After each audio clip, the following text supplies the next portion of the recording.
You are now listening to Redefine Gospel Sounds.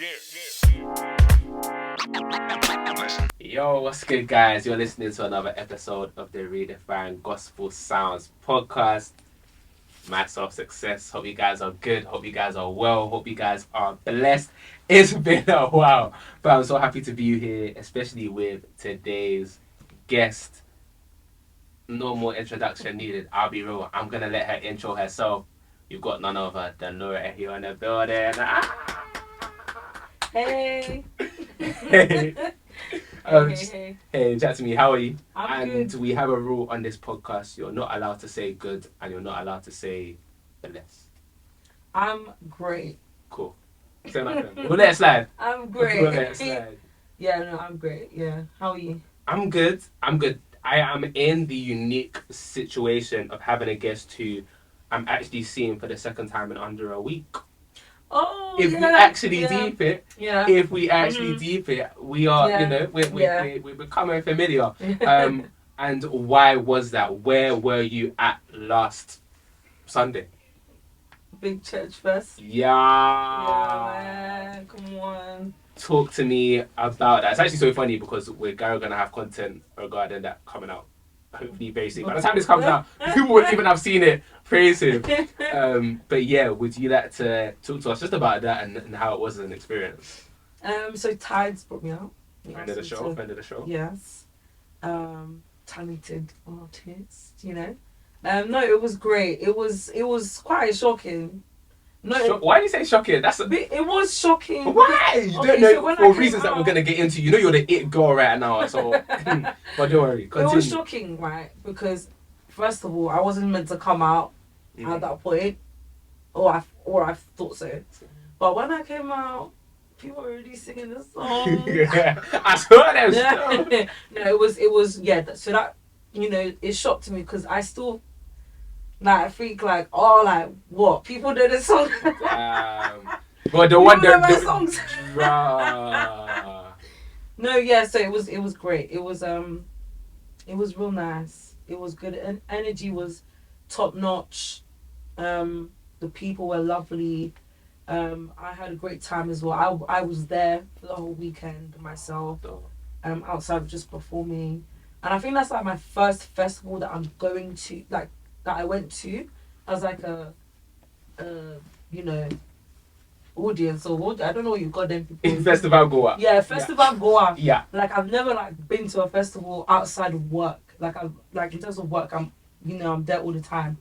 But yeah, so it was a nice experience, and it was just nice, you know, being around so many other Christians from different backgrounds, denominations, all coming together for one reason, one purpose, and that's, you know, to worship Jesus. Yeah. You know? Yeah, it was actually so beautiful. It was crazy. I remember when I was telling my dad that I was covering Big Church Fest just with the pod. I was trying to describe it to him and I was like, oh, like, think Glastonbury but make it Christian. And he was like, oh, okay. And I was like, yeah, because that's basically what it was. But it was literally. It's crazy that sometimes I think, especially like when we move in the same kind of circles and the same kind of people, the same kind of Christians to an extent, that we actually forget how vast, how wide, how diverse, how multi-generational the kingdom of God actually is. That it's such a beautiful sight. Honestly, it was a beautiful sight.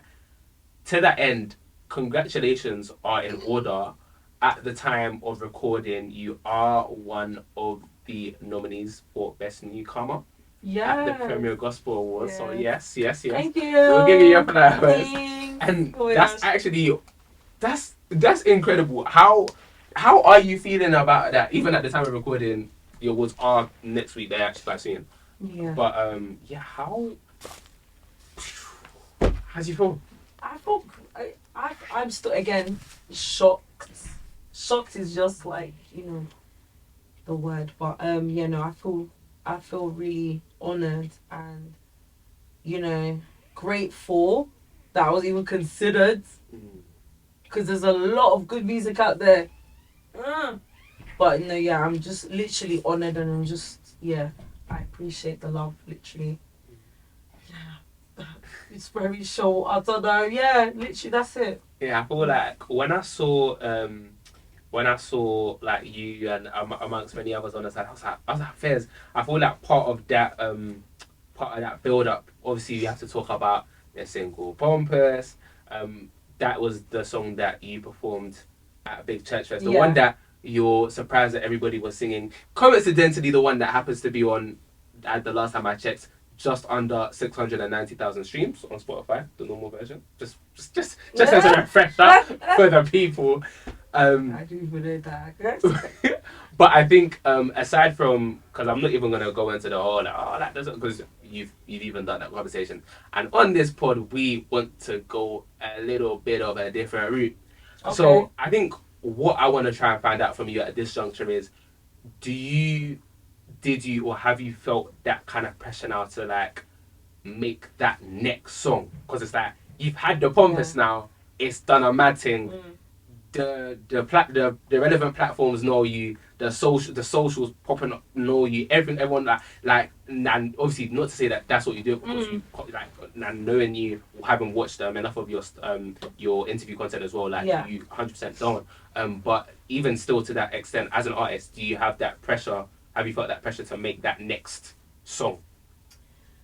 Great question, really great question. I was actually speaking to my friends about this. My musician friends, artist friends, not that long ago about this, and there is a slight pressure, but my thing is obviously not so much now, because my thing is your why. Like, what is your why? Do you get what I'm saying? Like, I'm not making music to impress people. I'm making music for people to receive the word through song. Do you understand what I'm saying? Yeah. Of course, you have you just have to pray and hope for the best. Honestly, I really don't know. But wait, what was the question again? Sorry, just remind me. Do you have that pressure, like, to now make that next song, and even to tag onto that, to give you a bit more to chew on? Yeah. Has that affected how you would now market a new song, or like your vibes when you're now going into studio? Has that changed your mind on things now? Do you know what? There's a lot to consider as well, because when talking about like what kind of song you want to make, or what time of the year you want to release, and so it's I would say it's pressurizing, but I love making music. I've always been around music, so it's something that comes easy to me, But I'm in a season now just trying to like do a lot so that I can release whatever, whenever, And I guess the pressure before did stem from the genre that I put out. So Pompous is Afrobeats. Yeah. And I'd say 2020 I didn't really see myself doing Afrobeats. I was a very R&B, so I'm a worshiper as well. So we're gonna get into that later. Yeah, so all of that. So the pressure of like, oh, when's the next like summer tune coming out? And it's like, summer tune is not giving, R&B is not giving summer tune. Do you get what I'm saying? The guitar and the singer-songwriter is not really giving summer tune, but no, there's a season for everything, I guess, and that's where you just need to put your trust in God, and literally whatever I know He's telling me to go, and whatever He's telling me to do, I just follow through. Do you know what I mean? Yeah. Literally, that's the season that I'm in right now. That's so important. Even to the end, has there ever been a time where like on your career you've gone against that, and then you've seen the effects of that, or has it been easy to kind of just like stick and stay with what you know God to be telling you? I am trying to think. Maybe in my early days, so when I released my first song, Stay Prayed Up, we always have that song where we look back at and it's like, it makes you cringe because it's such a like, not mediocre, but like very a lot wasn't put into it. Do you know what I mean? Like, because of lack of knowledge in how the field of the music world worked. Do you get what I'm saying? So, what was your question again? It was it's even fine. It was that thing has even messed my finger up. It's even messed my finger up. It was more to the extent of, has there been, no, it's all good. It was, has there been a time Oh, or yes. have there been times that you kind of like drifted from that? Yeah. Is it easy to stay on that path that, Yeah. that you feel like God's telling you? Yeah, I think at that time, God was telling me to wait and to put it out. Like, just wait, just chill. Do you get what I'm saying? You want to do everything yourself. You want to, do you get what I'm saying? Like, relax, chill. But I was like, no, I got to put it out now. Like, you know, just came out of lockdown. People knew the song because I used to join Instagram lives like back in the day. That was like the thing for like, all the singers. And like everyone knew the song from there. I was like, no, I can't keep it waiting too long. I gotta release it. Then it just it didn't go to plan, or it didn't turn out how I wanted it to turn out. And I guess that was a learning sort of, you know, curve. So yeah. I think we were speaking about your earlier days. I want to take it back to like your earliest days. When we talk about the influences that make your sound now, I want to find out what kind of music you were listening to. What did you grow up on? Who can you attribute to being like, yeah, like I wanted to sound like them, or I love listening to them? Okay. So like early, like when I was young, when I was like Young Laura, what was she on? like 12. I'd say 12 was a good age. Yeah, I love the Demi Lovato's. Yeah, them man that were eating it up. Oh my days. She was, I love the Sam Smith before. Yeah. Yeah? Great. Who else did that? Beyonce. I was a Beyonce. Part of the Bayhive. Oh! Back in the day, 100%. When I was a kid especially. Then like, more recently, I'd say like in my teen years, I listened to a lot of obviously Tasha Cobbs, like gospel and stuff. But people that really influenced me musically, her definitely. I always wanted to, because she's that, you know, she's that babe that just goes on stage with her glasses and plays guitar, and the notes that come out of her mouth are just, do you get what I'm saying? And with me, especially back then, I was so used to like doing a lot of gigs and like, you know, live stuff. I love singing in front of people, and I play guitar too. So seeing that was just like, oh my gosh, wow, like a black girl that's soloing on the guitar, like she's hard. Do you get what I'm saying? So she definitely influenced my sound. Mali Music, I love that man's work. He is an amazing songwriter, and just a performer. He's an amazing performer. He knows how to he just knows how, he's just free on the mic. Do you get what I'm saying? He's not scared to show his character whilst he performs. Like all the grittiness of the voice. Like a lot of people think some people are too scared to like show that side. Like you want all your notes to be perfect, but the rawness, I think, is what I appreciate, which is why I love live stuff. I used to be always on YouTube. You wouldn't catch me listening to that actual track. To be fair, even with Stay Prayed Up, it's so funny that you brought that up and you were like, thumbs down, because it's like, even from them times, like you could tell that like you wanted to incorporate that music, that you wanted to sort of like, even though it didn't go like how you wanted it per se, you can tell like where the direction was gonna head. 100%. There was meant to be a video out with Stay Prayed Up actually, which is why I just thought the mix was, I didn't know what a good mix was. There's a lot of things anyways with that song it gives me the ick always.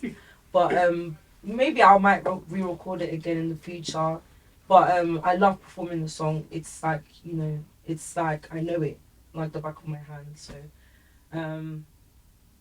but yeah, pretty much, I did love my live stuff, but yeah.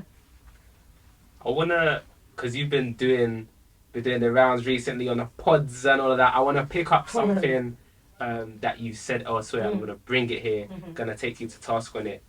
When we talk about uni, non-uni, the journey, like because obviously you said that you planned to go in the future, but not yet. But you said something that's really interesting. You said that you wouldn't have a quarter of what you had now if you'd have gone at like the appropriate time. So like, why is that? Like, what are the things? And I think this is going to be useful for the people that might be listening, that like 100% they know in the heart, that like where they want to go. So like it would be so good if you could just speak to that if there was any tensions, but just that journey as a whole. Because I think a lot of people they definitely see what you're doing. They want to be in your job, but they don't know. They don't know. Yeah. So it's oh gosh, man. First of all, it's trusting your. Your instincts. I know it's the Holy Spirit speaking. That's one thing I'm gonna put out there. So after I finished college, I went to a music college. Really really great college. And after that, I was like, uni. I don't know. What I wanted to do actually was do an internship, but it was so hard to get one at that point because I didn't want to like be in a classroom setting and doing these. I couldn't. I had enough. I was tired. No, but so I tried to like apply for apprenticeships, internships at like labels and stuff, but I just kept getting turned down. So then I was like, cool, I'll work full time and keep applying because they've got some entries for like January and stuff. And as I was, so I was working a 9 to 5. It was, I didn't like it. I didn't like the job. At first, I was working in a call center, right? I thought it was something to do with marketing, like actual marketing, because that's another field that I'm quite like involved in. But it was just a call center in the photography studio. Oh, they really poured the water over your eyes. Yeah. Really twisted your arm. Yeah, 100%. And it was a very competitive field. But I like to I don't like competition. I don't want it to be, because some people malice will start to grow in an office if there's some sort of competition. And anyways, I'm rambling on, but yeah, I was there for a while. Not a while. I was there for 3 months and I quit December 2nd. I remember the date. I quit and I was unemployed for a month, but it was the best. It was the most freeing. It was the most liberating feeling ever. Just not being there, like being there again. And then after that, that's when I started to work in my BV and vocal directing field. And by the grace, loads of opportunities just started to come my way. And it was almost like it just felt like I didn't have to like do much to actually obtain that. So I guess that urge to like leave that job was the Holy Spirit telling me like, you need to go now. Don't just stay for the money. Yeah. So in terms of like the whole uni thing, sorry, I rambled on quite a lot. Guys, I trust that guys are even making this as you speak. It's not a joke, guys. It's not a play. It's not a prank. So so as I was unemployed, employed, then what was I gonna say? The uni thing. So I'm a Nigerian babe, to the core, right? I'm first daughter in the house. Serious. And the only daughter. Serious. Right? So when I told my dad I wasn't going uni, my dad he nearly collapsed. He nearly collapsed. He thought this girl's she's going to end her life. Like, what are you doing? I never heard him because I was telling him on the phone, innit? Because he lives in Ireland. I was born in Ireland, fun fact. But and yeah, he was so distraught. And I just thought, what? Like, do you know what I mean? Like, relax. That is okay. So I'm quite like maybe more spontaneous than my dad. Well, clearly, anyways. Yeah. But I still had the applications for uni just in case. But God was just telling me like, Laura, don't even look that way right now because that's not the path that I want you to walk. Wow. I don't even want you to look there right now. Wow. So I left that, and when I left that, that's when even more opportunities came my way. And God really showed me, because the biggest thing that I was worrying about, like not working a 9 to 5 or going uni, was more like financial like worries. Do you know what I mean? Like, how am I gonna like uphold, pay this, pay that? I've got things I need to pay for. If I want to go studio, you have to pay for a studio. It's not easy and it's not cheap. You gotta pay for it. I was gonna say, because in your IG stories, I feel like I see you studio all the time. You need to let the guys know about the expenses, because I don't think it's that pretty still. Guys, if you want to be a recording artist, the best advice that I can give you is to get studio equipment, research on what you need to do, ask a friend that's a producer, like, what do I need in my house so I can just record from home. You're going to save hundreds, even thousands. Thousands. No, I'm not even exaggerating. You're gonna save a lot of money. So it's so good to have that at home. Yeah, it's just great. Just little tip. But yeah, so I didn't go uni. Best thing ever for me anyways. Not saying that I won't go before people come for me. I might still go. You can go uni at any point in life, to be very fair. But I guess it's just trusting God and knowing that there's so many other paths. Like uni is not the only way to success. Do you understand? We're really privileged to live in a country like the UK where there's so many different avenues that you can go down and like and you know you can even get courses online for free to add to your CV and then get, you know, a job. So many different things. So don't think that uni is the only way you can be successful. But I'm not saying now go and cancel your uni application and just go and do before everyone goes, they go to their parents. Laura told me to dust out.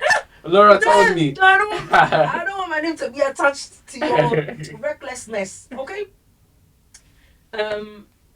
Pray about it, because God has to be the center, the foundation of everything that you're doing. You must pray.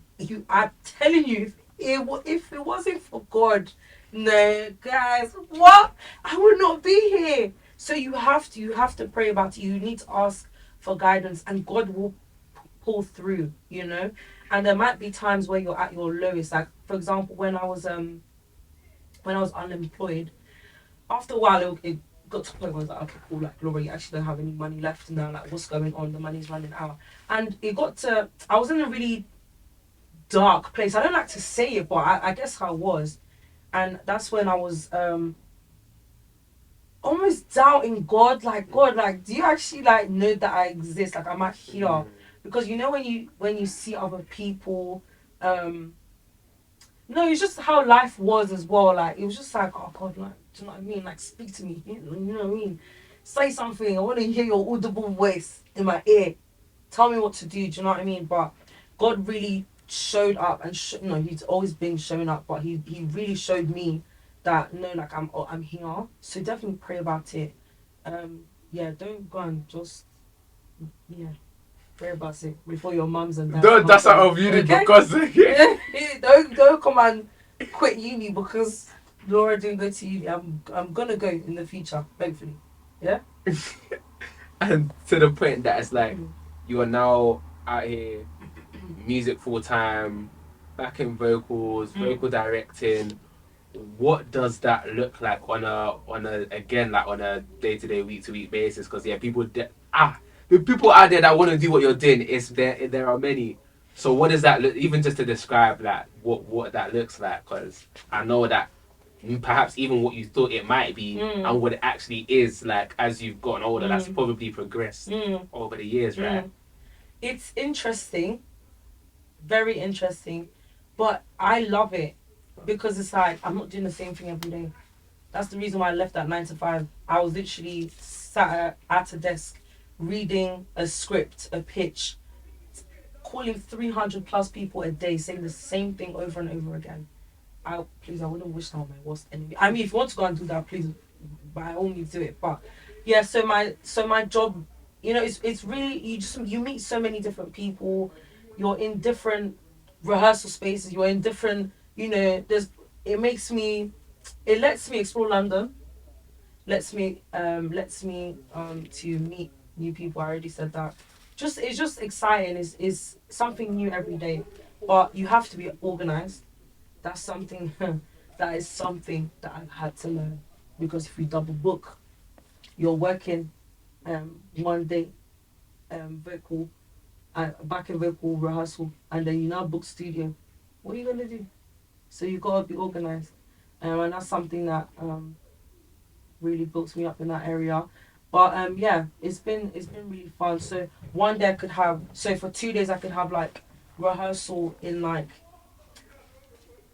in a rehearsal studio, right? 2 days, 10 hours. It can even be 12 hours, right? Then the next day I have studio. But then I need to also consider the fact that I need breaks, like rest days, because if I'm singing for 2 days straight, I'm not gonna have a voice after for the third day. So, rest days as well, making sure I calculate that well. Um, Making sure that you're taking care of your voice, which is still something that I'm learning, because singers, your instrument is your body. So that am I missing? I don't know. What was your question? You telling My me? day to day. I'm not the vocal. Hey, you're telling me you're spot on. Yeah, on a day to day. I think that's pretty fair. Yeah. I asked that as well because as we'll get into like this, guys need to understand like you're Oh gosh. you're not doing the backing vocals from a small. Please, the one that's done the backing vocal, Cat Burns, that knows your Tion Wayne, Wizkid. These are, and you know what it is? When you were there and you're part of the BBs for Tion, it's actually crazy because I actually watched that performance. Oh like, right. Because that was no Mobos. It was Mobos. Yes, Like, I remember watching that as well, and like when I saw that, I was like, oh my gosh! Yeah. I was like, fair, like. So these things as an experience, like, what has that taught you anything in terms of like perhaps even the kind of shows, sets you might want to do in future, and just those things as experiences? How were they? They were amazing. Every day is a chance to learn something. You can never know too much, and you always have to be teachable. That's one thing that I've always instilled in myself from young. Always, go somewhere willing to learn. Even as a vocal director, when I'm directing singers, I'm still there to learn too. Like I'm still learning on the job, even though they're the ones learning from me, but I'm still learning something from them too. So so things like seeing how like the behind the scenes stuff works. Like a lot of people just see the finished and the end product on your screen on YouTube, but seeing all the like the nitty gritties, all the stuff that you need to put into it, the amount of people that are involved into one project or one performance or one something is insane. Do you know what I mean? So, and the level of excellence as well that you see, it's something that I take to add to myself as well. With everything that I do, I just feel like, especially if it's for God, it has to be top notch. You can't be doing no dega this thing. You can't. You can't. Well, especially if you're doing it for God. You actually cannot, like, it's actually non-negotiable still. You've been saying this for so many episodes, and you've said it again. Like, hey. Listeners know we've actually been saying this from day dot. Like, it's so true. Yeah, because I've seen performances, or I've seen events where, because it's a gospel event, there's already an agenda or a stigma attached to it that might not be as professional, or it might not be as good, or it might just be like just prepare yourself for the worst. And it's like, what? That shouldn't be really. That should not be the case at all. The thing is, even at Big Church Fest, like it was so to some extent. I think it was a glimpse into like how things. Obviously, hey, I don't have all the artist drop, so I don't know how it was like from my artist perspective. I don't know, but like just from the face of it, it was just so good to see how like on a big stage how things were able to be done and like be slick and run, and like to show that it is possible. And that's even for literally one of the biggest festival in that space like of the year. So talk us of small 200 150 capacity. Why can't things like, do you get? Literally. And I agree, like even when I went to that was my first time at Big Church Fest, right? Same. And I've been to many festivals, me doing what I do outside of ministry, my job. I've been to so many. So I low key, bit of a confession. I tried to push it to the back of my mind. I was thinking, okay, cool, this could be great, but I'm hoping that it's excellent, not just great.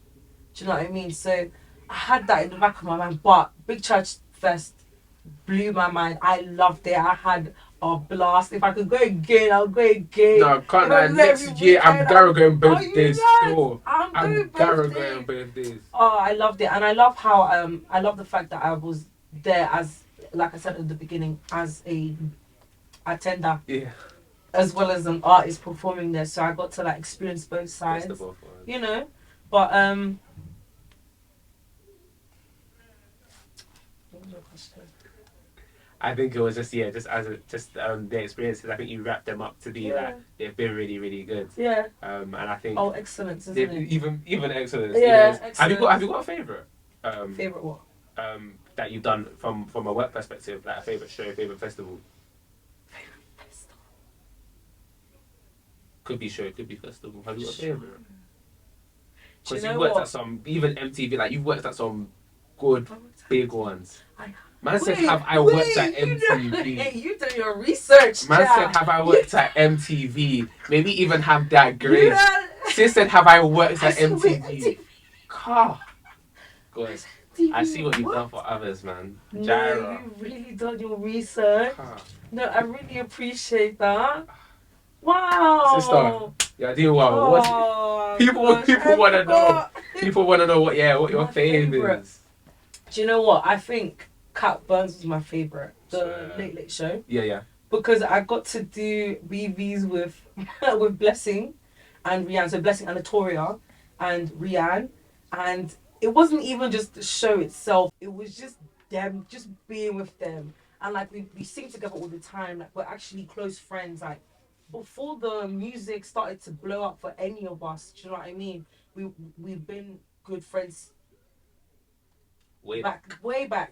You know, the sleepovers, the FaceTime calls, everything, the group chats, all of that. So, you know, having them there, it was just, I don't think I've laughed so much in my life. Do you know what I mean? It was just nice. So I guess it wasn't really the show, it was just my friends were there. So, no, it was my favourite show because I love the people that were there too.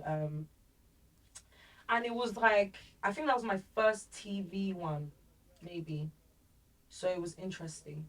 You know, it was great to see how TV stuff works. Because TV is different to concerts and like festivals, very different. Festivals are slightly different to concerts, but TV, hey, the way that man work, you see them speeding everywhere. It's mad. So, you know, I'm grateful to have had that opportunity to like see that, you know,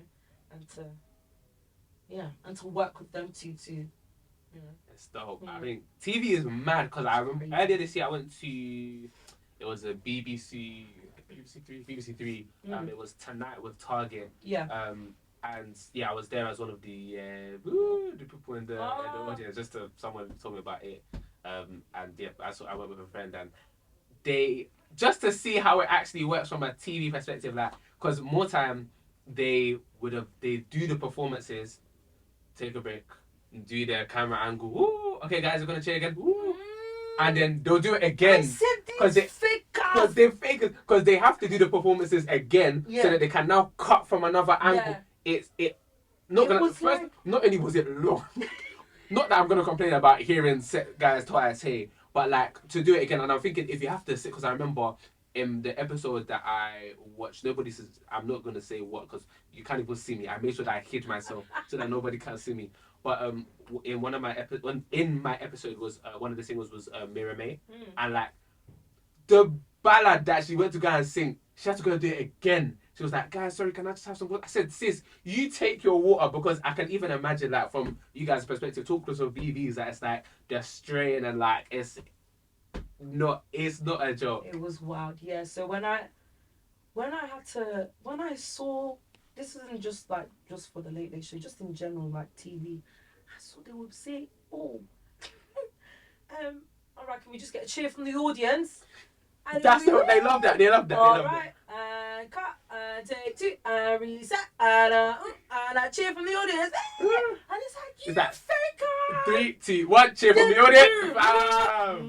Yeah, they were all on pads. Yeah, they love it. And they know it's like, this is not authentic. It's a fake.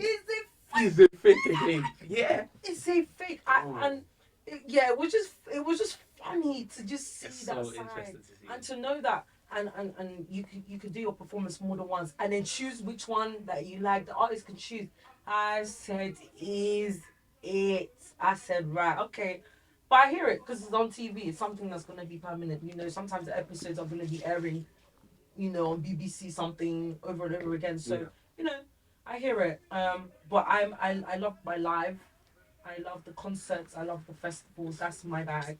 You know, I love TV too. Yeah. No, hey. Hey. You know, I'm not disputing. But yeah. I think that's real. That's actually very, very real.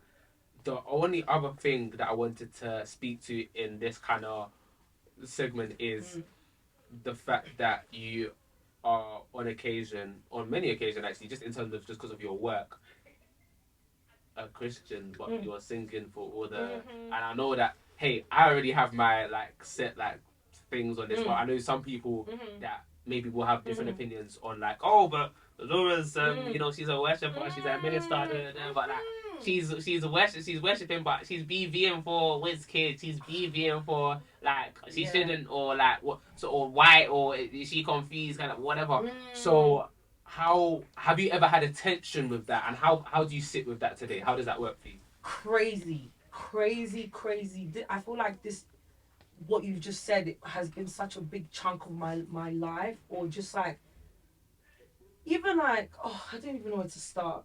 From like, I'm a worshiper, right? I'm a minister. I've been doing it since the age of like 12, right? Singing in church. So like going out and like, you know, maybe even in college, having to sing secular songs. There was no way I was posting on my Snapchat for my church people to see and be like, oh, why are you singing this song? Like it's been like that from early days. So and I guess the same with me entering this job that I'm doing now. I sort of held back, or I was sort of like, I don't know, because it's like, what are people gonna say? It's not even.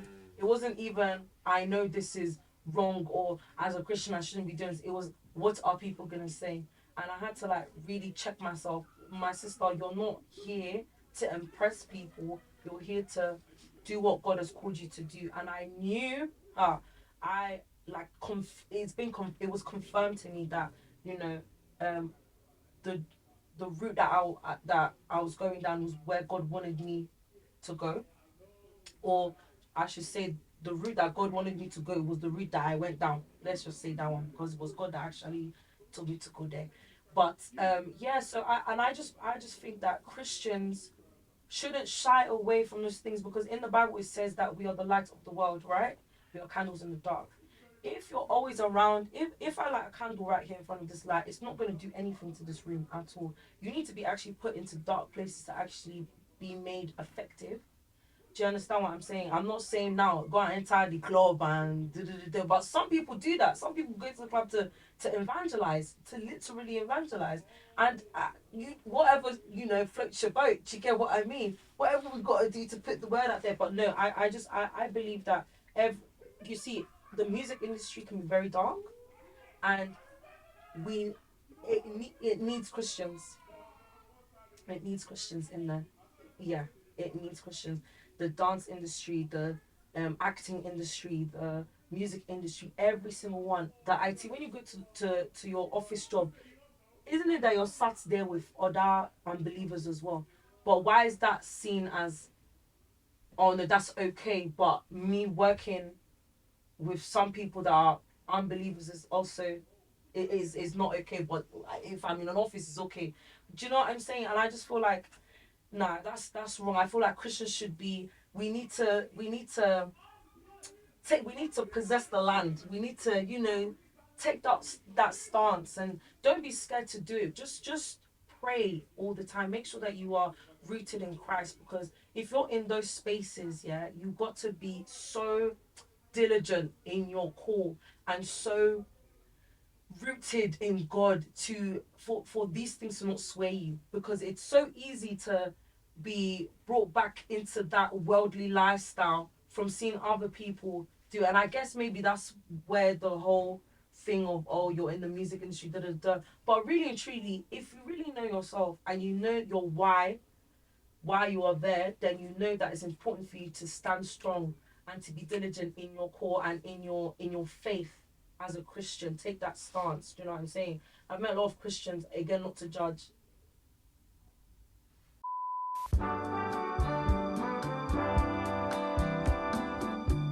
Don't be that believer that wants to water down your faith to suit unbelievers.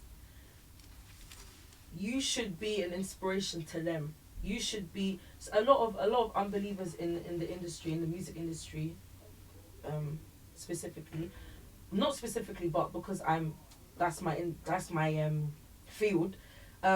They've never heard the gospel. They've never had an encounter with the Holy Spirit. Some of them don't even know what the Holy Spirit is. They've heard people say it, but they don't know what that is. So as Christians, we should be an example of who Jesus was on the earth. We should be that example to them. That example, we should show them love. We should show them this, that, everything, all the fruits of the Holy Spirit. So people will be drawn to that light. Be like, okay, what is it about this guy? What is it about this girl? All right, you're a believer. Do you get what I'm saying? And then from there, people ask questions. Do you know what I mean? It sparks up conversation. So I believe wholeheartedly that it's so important for Christians to be put into those spaces. But you just have to be firm rooted. You just have to be, resilient. It takes a lot of discipline to be in spaces like that, and keep your morals and your everything. But yeah, pretty much. That's fair. There's things there. I think again, nobody should go and misquote you. Like, we're not out here. You're not out here saying, you should go out there by force when you've not been sent. Number one, and I think number two as well. There's just that saying of somebody preaching to the choir. Like, if the choir have already heard it, take your load, go out there. And that's what you should go and preach, kind of thing. Do you get? So if that has, I think I'm such a believer in that as well, is that like if you have been called to, even for me, like personally, like doing content on TikTok that's music related, but it's not always the traditional gospel. It's less so the traditional gospel thing, but it's that kind of putting a different spin on it. So for example, it might mean that the kinds of music that I do review, for example, they might not be the same as everybody else. You get what I'm trying to say? And I think it's just about how you now go and develop that craft, how you now showcase that craft. That is then what kind of shows 100% and bridges that gap. Because there shouldn't be a gap. Back in the day, the music that we listen to today is inspired by gospel music, but now it's like gospel music is being inspired by them. No, it shouldn't be like that, and they shouldn't have this. There's not even there and there, but like the industry, like outside of gospel, shouldn't have this thing of the gospel lads and the gospel girl them are trying to copy us and excellence. Do you understand what I'm saying? And everything that you've just said and more, it bridges that gap. It makes a lot of people that wouldn't necessarily tap into a gospel radio station, or a gospel vlogging or blogging page, or gospel or Christian Instagram page. People need to be situated in those places, so then you can now bring them to places, bring them to RGS, bring them to so many different places. So no, it's definitely important. So yeah. Elsewhere, you referenced that when you make music, you know that it's not you. How do you know when it's not you? How do you know that it's you? I pray before I write every lyric and melody, and I just it's not even a belief. It's I know as fact, like it's a fact that the gift that I have is God given. Every gift, that we have is God given, right? But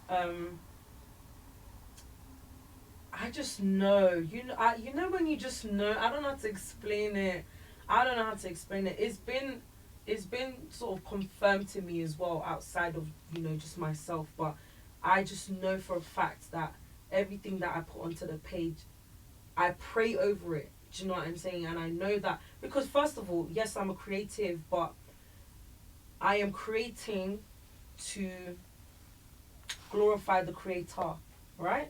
The Holy Spirit, God is the ultimate creator. I can think of melodies great, but he can think of better melodies. So why should I now rely on my brain only? Absolutely not.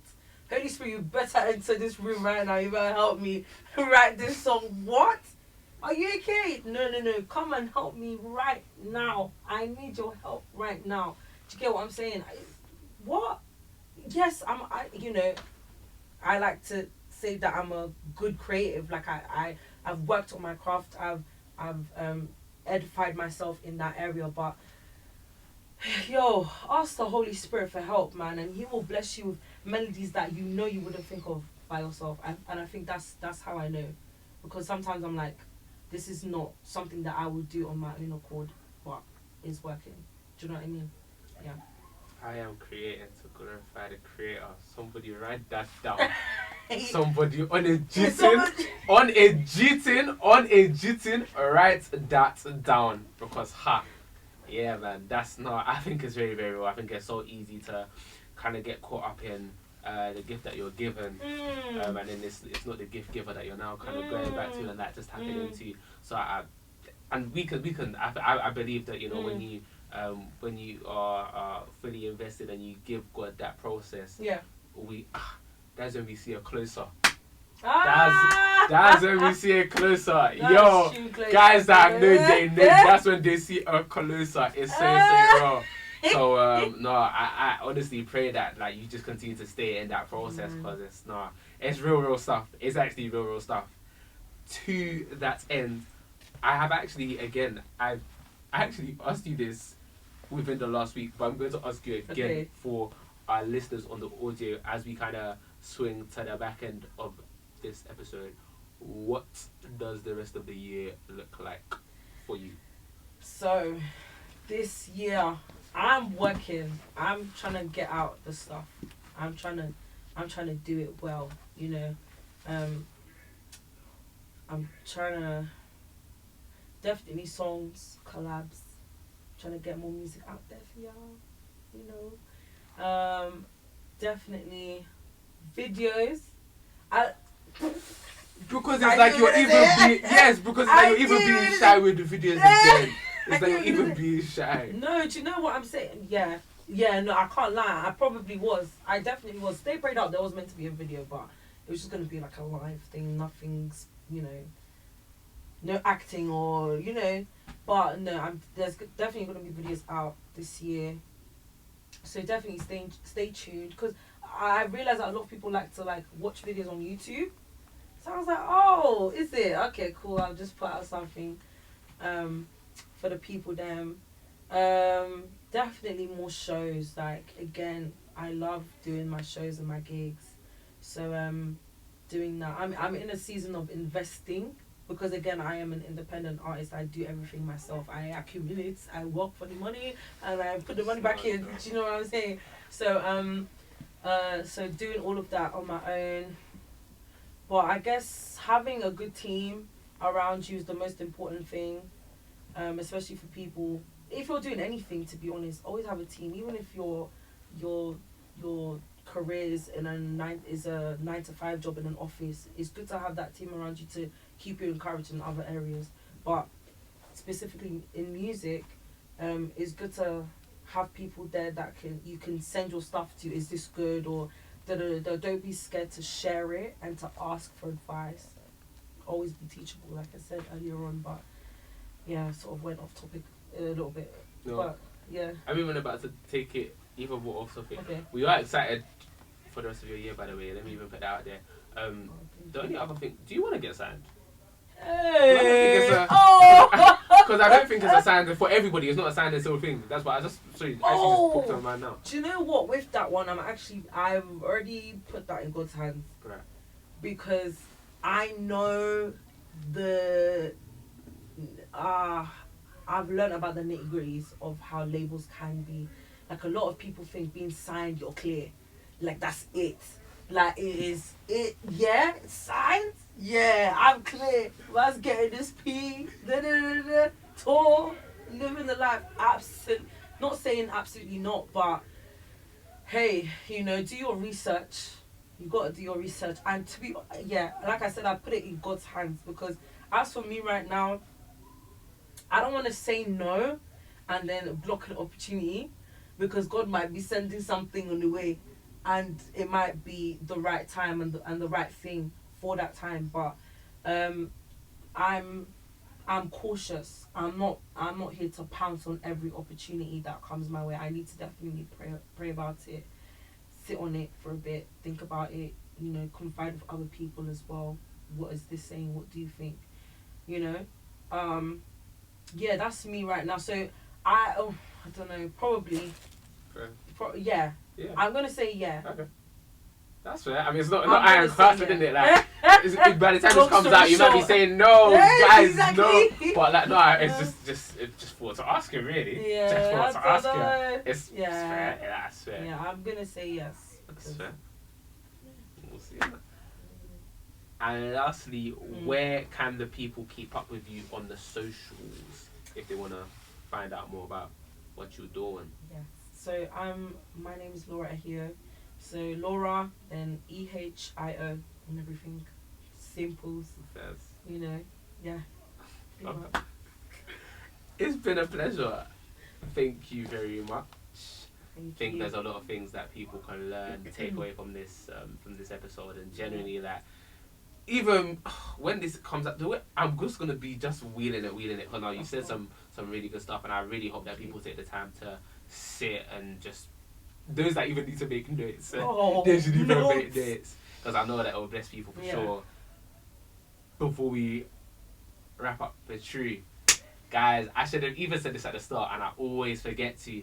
What you're doing now, just if you're on YouTube, pause the video. Do you think you're leaving this video without a like and a subscribe and a comment? Yeah. You're actually buzzing. So please pause that, like, comment, subscribe. Share it to somebody that wants to be doing what Laura's doing. Share this to somebody that might be interested in this conversation. We're doing really, really good things. You don't want to miss out on the stocks. I'll be so raw. We are at the RGS Podcast on Instagram and TikTok, where we're actually doing, I'm almost losing track of what we're doing, like, on a serious note, because we have chart recommendations now, we have updates on behind the scenes footage, where we're up to. By the time you see this, we'll have had big church festival content out, because we do press for those kind of stuff now. We up now to the glory of God. We just so much coming out. Generally, you don't want to miss it. So at the RGS Podcast for that, and I believe those are my reporting duties done. If you haven't already as well, Spotify for my party people on the audio. Spotify, 5 stars, thank you very much, and Apple Music. We take care of you guys too. To that end, I think that is all. It's been so good here. It's been another episode of RGS. It's been good vibes. So say less, don't stress. God bless. Peace. That's a wrap, y'all. We'll just need